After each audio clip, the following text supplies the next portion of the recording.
जो अपने प्राकृतिक, मानसिक और बौद्धिक चेतनशीलता के साथ पूरे देश भर में हम सब के लिए बहुत बड़े बड़े संघर्ष किए, उन्होंने बलिदान दिए और हमारी पहचान बना कर गए। तो क्या आज हम और आप पढ़े लिखे नहीं कर सकते हमारी और आने वाली पीढ़ियों की पहचान के लिए? तो मेरा जो विषय जो है, अब सर ने बताया कि जो विषय दे गया उसी पे बोलना है। विषय तो बहुत विस्तृत है और आदिवासियों का जो विषय है वो राष्ट्रीय नहीं अंतर्राष्ट्रीय विषय है, इसीलिए हम विश्व आदिवासी दिवस 28 साल से मना चुके हैं और उसकी बहुत बड़ी कहानियां हैं, सब लोगों को पता होगा। इसका जो 14वां पॉइंट है, आदिवासियों की शिक्षा, स्वास्थ्य, रोजगार जैसे मूलभूत सेवाओं के प्रति सरकारों की संवेदनशीलता के साथ क्रियान्वयन क्यों नहीं किया जा रहा? तो मैं गर्व के साथ बताना चाहूंगी, राजस्थान पूरे भारत का एक ऐसा राज्य बना है जिसने स्वास्थ्य का अधिकार अपने जनता को दिया है। लेकिन आप लोगों ने देखा, जैसे ही सरकार ने डिक्लेयर किया तो सारे डॉक्टर विरोध में आ गए। तो सोचिए आपका स्वास्थ्य कहाँ सुरक्षित है? क्यों आ गए जो स्वास्थ्य की रक्षा करने वाले आपके विरोध में? आपके विरोध में हर कोई है। आपके विरोध में शिक्षण संस्थान भी है, प्रशासनिक संस्थान भी है और राजनीतिक संस्थान भी है, और हमारे जो समाज के आका चुन के गए हैं जो प्रतिनिधि हैं वो भी आपके विरोध में है। इसीलिए आज इन मुद्दों पर चर्चा हम और आप कर रहे हैं। ये चर्चा उन लोगों को करनी चाहिए थी जो विशेष पदों पर बैठे हुए हैं। हम अपील कर रहे हैं बड़े बड़े पदाधिकारियों से, या हमारी जो राष्ट्रपति बनी है महामहिम द्रौपदी मुर्मू जी, संताली समाज से, आदिवासी समाज से, लेकिन अभी तक उन्होंने आदिवासी समाज के लिए कुछ भी कोई संदेश या कोई कार्य नहीं किया है। किया है या नहीं किया है? जैसे रामनाथ कोविंद दलित समाज से राष्ट्रपति चुने गए थे और समाज के, आदिवासी समाज के शिक्षण संस्थानों से जुड़े हुए शोधार्थी और जो सहायक प्रोफेसर थे उनको 13 पॉइंट रोस्टर से बाहर निकाला गया था। आपको याद होना चाहिए। याद है या नहीं है? आदिवासियों को संविधान का जो उद्धार किया जाता है कि संविधान से आपको हक अधिकार मिले, तो उस हक अधिकार में आपको आरक्षण का 14वां पॉइंट मिला था। उस 14वें पॉइंट को इसी सरकार ने खत्म करके 13 पॉइंट रोस्टर बनाया था। तो सोचिए, एक तरफ तो आपको कहते हैं एजुकेशन लीजिए, दूसरा जब आप एजुकेशन लेकर लायक हो जाते हैं कि आप किसी को एजुकेशन दे सकते हैं तो आपको शिक्षण संस्थानों से बाहर निकाला जाता है। ये बहुत बड़ी साजिश है। और जब आप रिसर्च में जाते हैं, एमफिल में जाते हैं, अब एमफिल भी बंद कर दी गई है, उसकी स्कॉलरशिप भी बंद कर दी गई है, डायरेक्ट पीएचडी में आपको एडमिशन मिलेगा। उसकी बहुत सारी आप लोगों को मतलब कारगुजारी आता है, बहुत कुछ देश में हो रहा है, देश किस दिशा में जा रहा है। वो सबसे ज्यादा खतरनाक आदिवासियों के लिए, क्योंकि आदिवासी देश के लिए रोड़ा बना हुआ है। जिस नींव पे देश जा रहा है, अब विषय से बाहर जाना, मैं आदिवासी समाज के अस्मिता, अस्तित्व और जीवन के प्रति अपने आप को जिम्मेदार समझती हूँ, क्योंकि सबसे ज्यादा संकट आदिवासियों पर ही आ रहा है। चाहे वो शहर में रहो, ग्रामीण क्षेत्र में रहो, या जगह जमीन से जुड़ा हुआ उनका मुद्दा हो। एक तरफ तो हमें राष्ट्रवाद, देश प्रेम, देशभक्ति के पाठ पढ़ाए जा रहे हैं, दूसरी तरफ हमारे जल जगत जमीन को व्यापारियों को सरेआम बेचा जा रहा है। पूंजीपतियों को सरेआम उनको अधिकार दिए जा रहे हैं। जगह जगह नेशनल प्रोजेक्ट बन रहे हैं, टाइगर प्रोजेक्ट बन रहे हैं, और अब तो ये हालत हो गई कि बाहर से चीते लाए जा रहे हैं।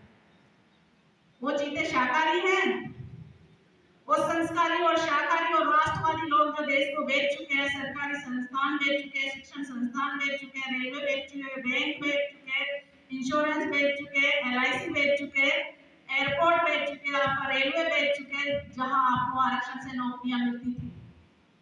सब कुछ निजीकरण हो चुका है, सब जगह निजीकरण को बढ़ावा दिया जा रहा है।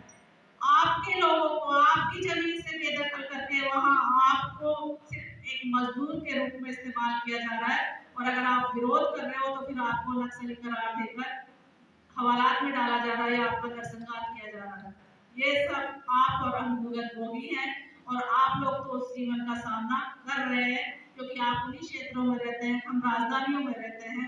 तो ये हमारे समाज की विडंबनाएं हैं। हम किन किन विषयों को उठाएं, किन किन विषयों पे बोले। हमारे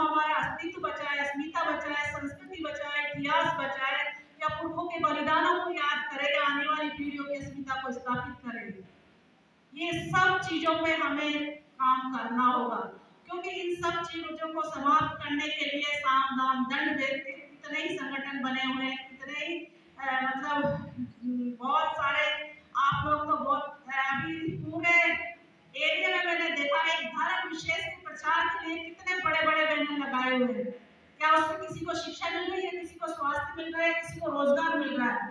सिर्फ एक धर्म विशेष के लोगों को ही वो सब कुछ मिल रहा है और हमारे समाज को सिर्फ मानसिक गुलामी मिल रही है। तो इस मानसिक गुलामी से आप लोग निकलिए, शिक्षा भी लीजिए, शिक्षित भी होइए और शिक्षित होने के बाद काबिल जब बन जाते हैं तो समाज के लिए वो कीजिए जिसकी हक और अधिकार जो संविधान ने आपको दिए, चाहे राजनीतिक तौर से, चाहे संवैधानिक तौर से, चाहे व्यवसायिक तौर पे जो मिला है आपको फायदा, उस फायदे को आप समाज के लोगों तक वापस से पहुंचाइए, उनको अवेयर कीजिए, उनकी हेल्प कीजिए।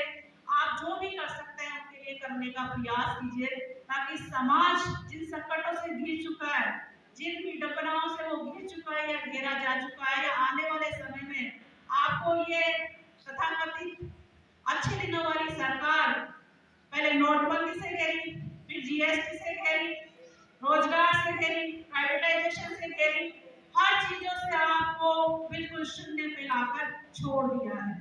तो अब आपको स्वरोजगार की तरफ भी ध्यान देना होगा। आपकी जो योग्यता और क्षमता है उसके हिसाब से आप अपने एरिया में कोई भी मतलब स्वरोजगार के संस्थान स्थापित करने का प्रयास कीजिए। जहाँ जो उत्पादन होता है उस उत्पादन को आप खुद बेचिए। आप व्यापारियों को बेचते हैं और कम पैसों में वो आपसे खरीदते हैं, आप ही को वो ज्यादा पैसों में देते हैं, या आपका ऑर्गेनिक माल वो शहरों में बेचते हैं, आपको केमिकल वाली चीजें देकर आपको बीमारियों का शिकार बना रहे हैं। तो इन चीजों से समाज को बचाना होगा, बचना होगा, क्योंकि हमें सभी दिशाओं की तरफ देखना होगा। सिर्फ यही मुद्दे नहीं है, हजारों मुद्दे हैं आदिवासियों के जल जंगल जमीन और जीवन को बचाने के लिए। आपके लिए बहुत सेंसिटिव जो मुद्दा था अभी बीच में चला था, आप लोगों को सुना होगा डीलिस्टिंग वाला। डीलिस्टिंग आदिवासियों को लड़ाने के लिए आरएसएस ले आई थी। जनजाति सुरक्षा मंच के नाम पर हमारे ही लोगों को चुनकर, हमारे ही लोगों को उसमें डालकर एक समूह बनाकर उनमें दबाव डाल के ईसाई लोग आदिवासी बन गए, या ईसाई लोग आदिवासियों को ईसाई बना रहे हैं या मुस्लिम बना रहे हैं। लेकिन संविधान में उपबंध किया गया है कि ईसाई और मुस्लिम और आदिवासी सब आदिवासियों में हो सकते हैं, उसमें कोई प्रतिबंध नहीं है। तो हमें किसी का विरोध नहीं करना, हमें सबको साथ लेकर चलना है।